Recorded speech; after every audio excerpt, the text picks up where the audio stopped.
Stalingrad had been a great triumph for the Soviet army. Now its operational commander, Marshal Zhukov, set his sights on Germany's Army Group A, still camped in the Caucasus.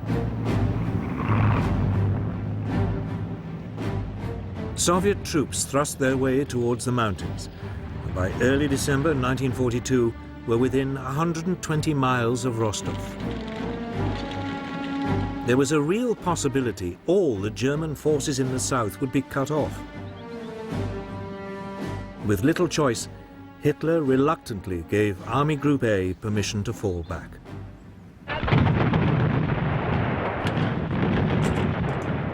Over the next month, the Germans fought a skillful rearguard action.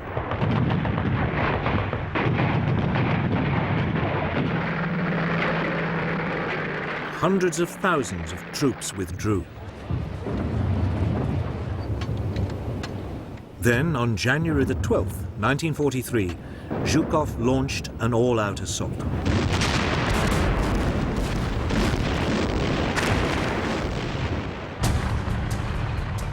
The Soviets attacked along a 500-mile front.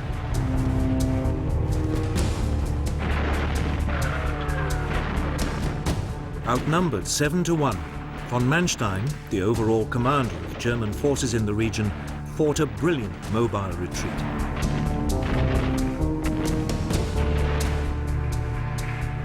But by the end of February, the Red Army had recaptured both Kursk and Kharkov.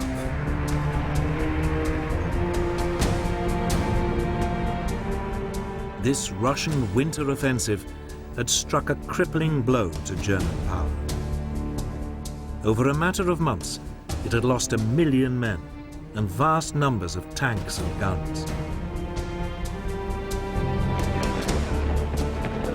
The Red Army still had enormous reserves of manpower.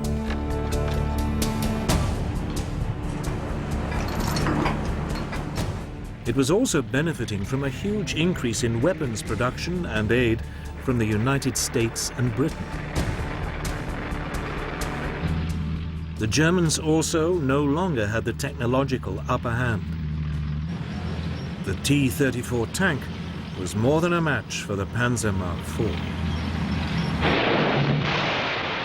And they also had the terrifying Katyusha multiple rocket system, which shattered German troops.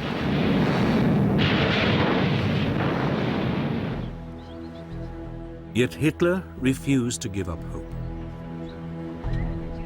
He still dreamed of a preemptive summer assault that would throw the Soviet Union off balance and regain the initiative. The city of Kursk seemed the obvious place to start. Here, the Soviet assault had pushed a bulge deep into the German lines. It looked temptingly exposed. Hitler decided it should be cut off and annihilated. He also had an ace up his sleeve. The German counterattack would be led by a new generation of German tanks, specially designed to combat the formidable Russian T-34. The massive but slow 55-ton Tiger had a lethal 88mm gun, and its frontal armor made it almost impervious to Soviet tank darts.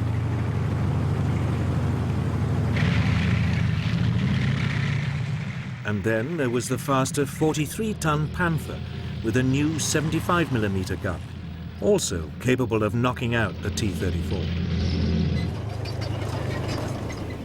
These tanks were so new, Hitler was forced to delay the attack whilst sufficient numbers were manufactured and delivered to the front.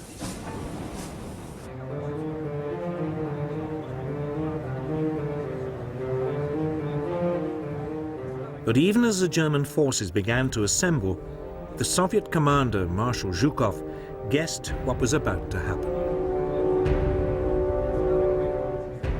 Soon afterwards, he received information from a Soviet spy ring inside the German High Command, confirming the site of the attack.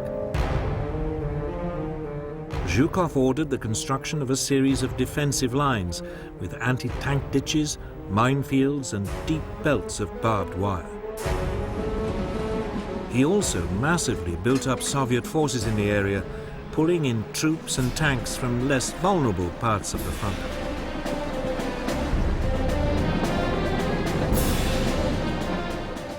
By the eve of the assault on Kursk, the Germans were hugely outnumbered by Soviet defenders, who also knew exactly when the Germans would attack.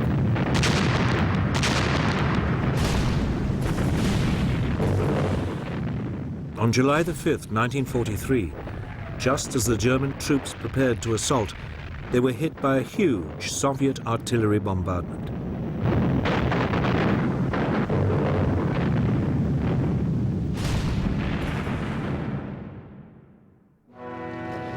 Even so, the next morning, the panzers still rolled forward.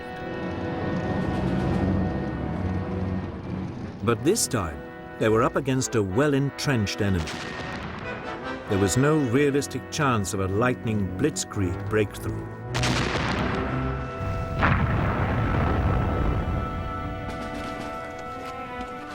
The results were disastrous. In the north, the German army gained a mere 6 miles for the loss of 25,000 men and more than 200 tanks.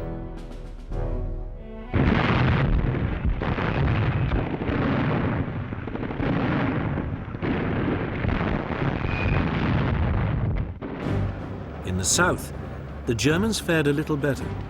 A wedge 25 miles deep was driven into the Soviet defenses, but it also came at a high price. 10,000 men were killed and 350 tanks destroyed.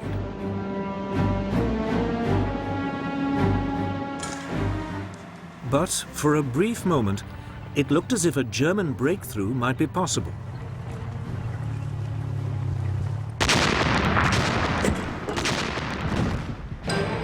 Then Zhukov threw in his reserves. On July the 12th, 1943, 900 tanks charged into the German flank.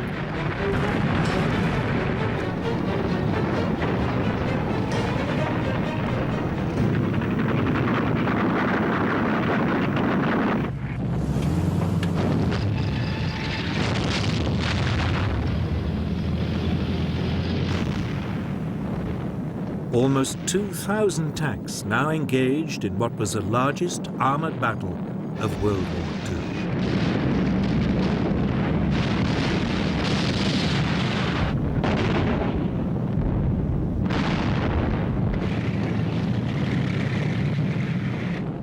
The Soviet T-34s drove into the German lines and opened fire at point-blank range.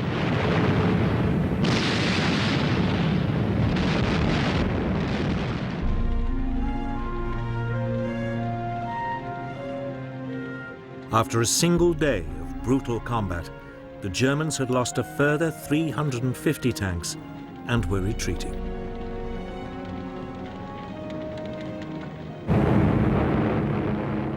Meanwhile, overhead, there was an epic air battle.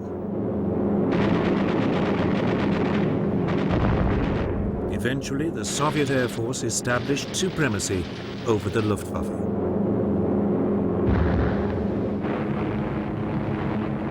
Now the Russians could unleash their formidable Ilyushin IL-2 Stormovik tank killers.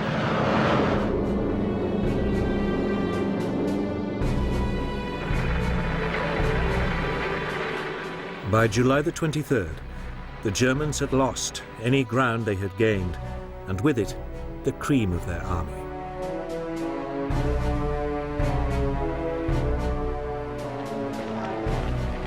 Hitler's adventure at Kursk had cost him at least 50,000 troops and more than 700 tanks.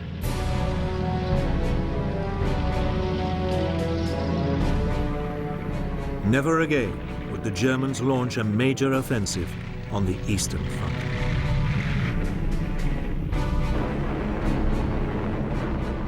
The Russians had turned the tide of the war.